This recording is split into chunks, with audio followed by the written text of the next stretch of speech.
Hello दोस्तों, स्वागत है आपका आरपी सिंह क्लासेस में। आपके लिए प्यारी सी 2 लाइन लेकर आए हैं हम। ठीक है। अगर अपने अंदर ढूंढना है तो अपनी खूबियाँ ढूंढ। अगर अपने अंदर ढूंढना है तो अपनी खूबियाँ ढूंढ। कमियाँ निकालने के लिए लोग हैं ना। अगर रखना है तो कदम आगे रख। अगर रखना है तो कदम आगे रख। पीछे खींचने के लिए लोग हैं ना। सपने देखने हैं तो ऊंचे देख। सपने देखने हैं तो ऊंचे ऊंचे देख। नीचा दिखाने के लिए लोग हैं ना। इन्हीं सुंदर लाइनों के साथ आज की वीडियो स्टार्ट करते हैं।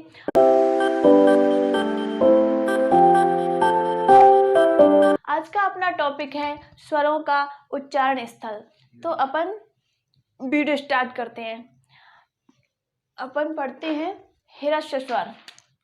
हिरस्य स्वर। हिरस्य स्वर। ठीक है।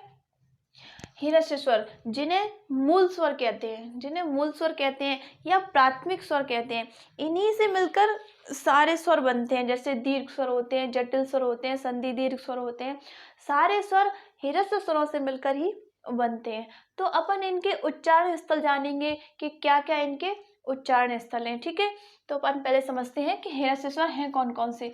पिछली वीडियो में मैंने आपको स्वरों के बारे में सब कुछ बता दिया कि स्वर कितने प्रकार के होते हैं, इनका विभाजन कितने प्रकार से किया गया है। ठीक है। तो अब इस वीडियो में अपन स्वरों का उच्चारण स्थल जानेंगे। तो हिरस्य स्वर होते हैं आ, ई और उ। अपन को इनके उच्चारण स्थल जानने हैं। ठीक है। तो ये डायग्राम है आपके सामने। इस डायग्राम से अपन स्वरों के उच्चारण स्थल जानेंगे।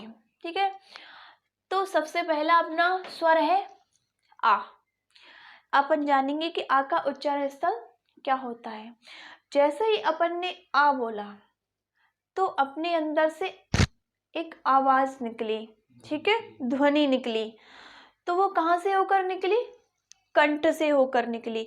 अपन ने आ कहा, आ का उच्चारण स्थल होता है कंठ। ध्वनि निकली कंठ से, तो अपना आ का उच्चारण स्थल हो जाएगा कंठ।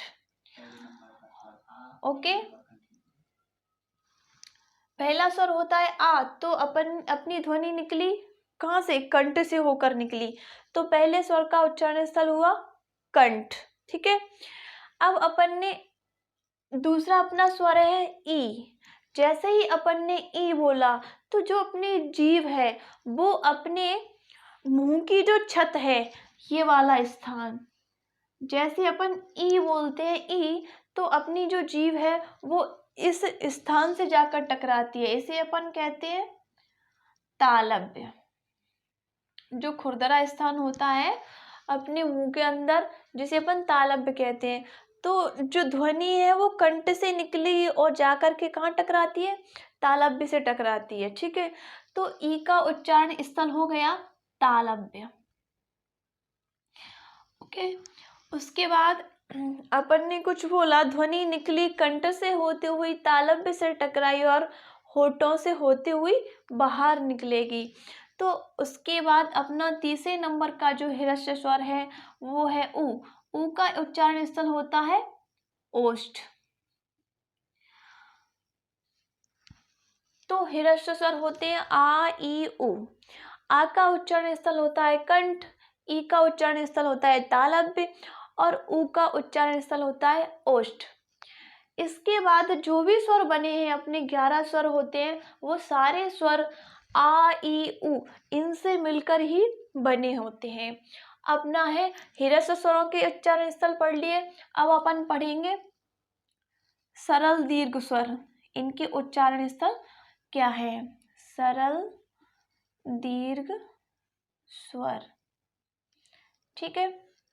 तो सरल दीर्घ स्वर अपने 3 होते हैं। कितने होते हैं? 3 होते हैं। बड़ा आ, बड़ी ई और बड़ा उ। बड़ा आ, बड़ी ई और बड़ा उ। तो पिछली वीडियो में मैंने आपको बता दिया है कि जो अपना बड़ा आ है वो आ प्लस आ इससे मिलकर बना होता है। ठीक है, आ प्लस आ से मिलकर बना होता है। तो अपन ने अभी पढ़ा है कि छोटे आ का उच्चारण स्थल होता है कंठ। तो कंठ प्लस कंठ,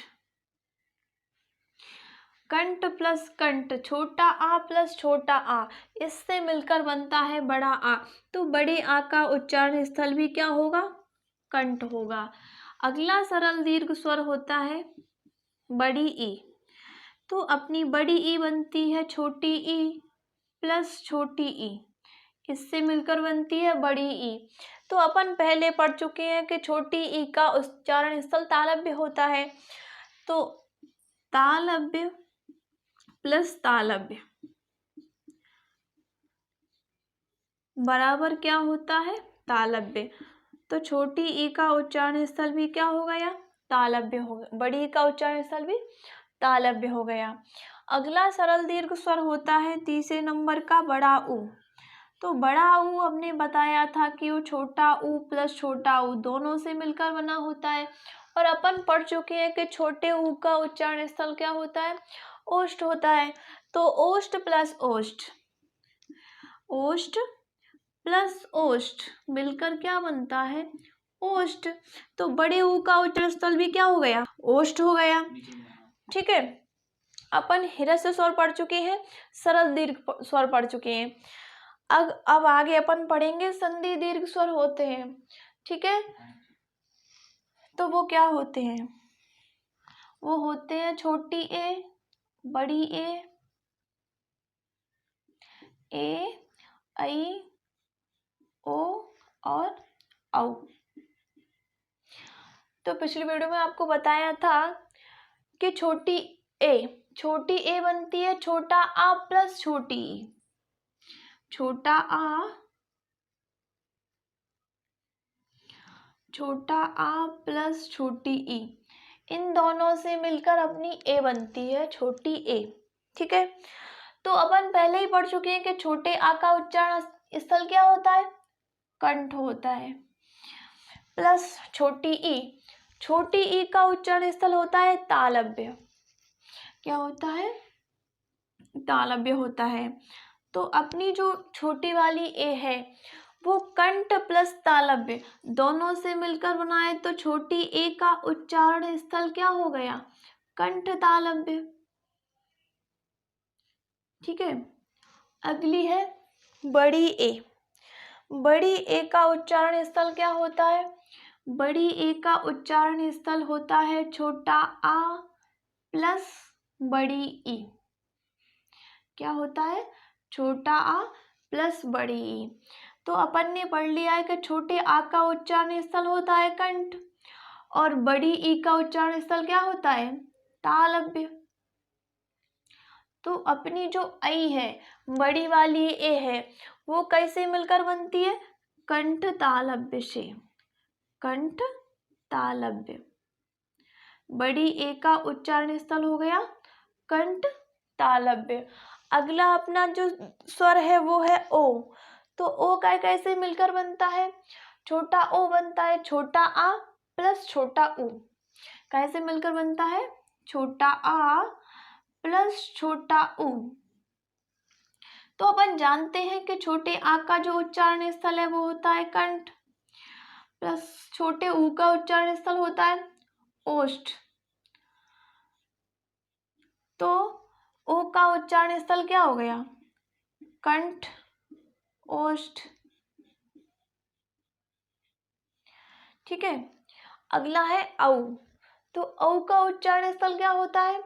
छोटा आ प्लस बड़ा ऊ। छोटा आ प्लस बड़ा ऊ। छोटा आ प्लस बड़ा ऊ।